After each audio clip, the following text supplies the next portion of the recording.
Radio Pays, nous sommes avec Gabriel Serville, président de la CTG, mais également président du comité exécutif, vous allez nous préciser, de la MDPH, la Maison pour le handicap en Guyane. C'est la commission exécutive de la MDPH, effectivement. Un mot, Gabriel Serville, sur cette signature de convention entre la MDPH et l'association Awono Layana, présidée par Catherine Fatachi. Mais vous savez qu'on connaît parfaitement le travail que réalise cette association Awono Layana, présidée par Madame Catherine Fatachi, qui est une femme courageuse, je tiens à le dire, qui milite pour un meilleur accompagnement des personnes qui sont touchées par le cancer. On sait que chaque année, c'est plus de 450 personnes qui déclarent cette maladie, aussi bien des femmes, des hommes que des enfants. Et on sait très bien les conditions difficiles dans lesquelles vivent ces personnes qui ne sont pas toujours correctement accompagnées par les services publics.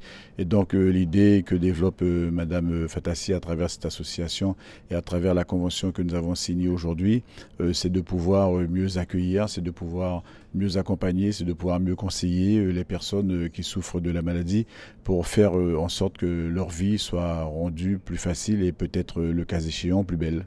Il a été mis en avant le cancer Octobre Rose, cancer au féminin, pas forcément que le cancer du sein. Alors c'est le cancer au féminin avec peut-être un zoom particulier sur le cancer du sein, mais nous savons que beaucoup de femmes également souffrent du cancer du col de l'utérus, qui est un cancer que l'on peut éviter parce qu'on sait que comment il se transmet par un virus, le papillomavirus. Et je crois qu'il est nécessaire de renforcer les actions de communication qui sont mises en place, de renforcer les actions d'anticipation, de détection par la mammographie notamment.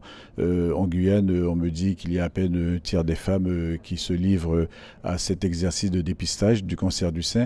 Et je crois qu'à chaque fois qu'on aura l'occasion, il faudra le rappeler parce qu'un cancer qui est détecté à temps, c'est un cancer dont on peut guérir plus facilement que si on le détecte trop tardivement.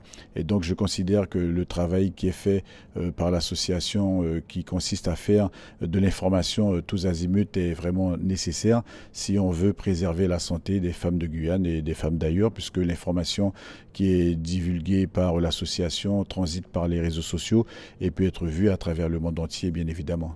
Le but, c'est que la MDPH puisse débloquer des fonds peut-être pour accompagner et aider à la prise en charge, par exemple, de déplacements ou d'opérations de chirurgie à terme. Alors tout ça va être vu et rédigé dans un partenariat très étroit entre l'association et la MDPH.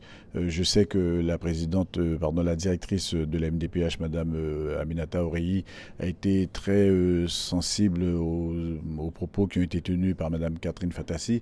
Elle sait que c'est une structure qui a besoin d'être accompagnée sur le plan financier, sur le plan matériel, sur le plan également logistique. Mais on sait également que les partenariats peuvent être liés avec d'autres institutions telles que la CTG qui a aussi financé une partie des activités de l'association via une subvention que nous allons certainement renouveler et renforcer parce que l'association a besoin de fonds pour pouvoir mettre en place ces projets, elle a besoin de dotations de fonctionnement.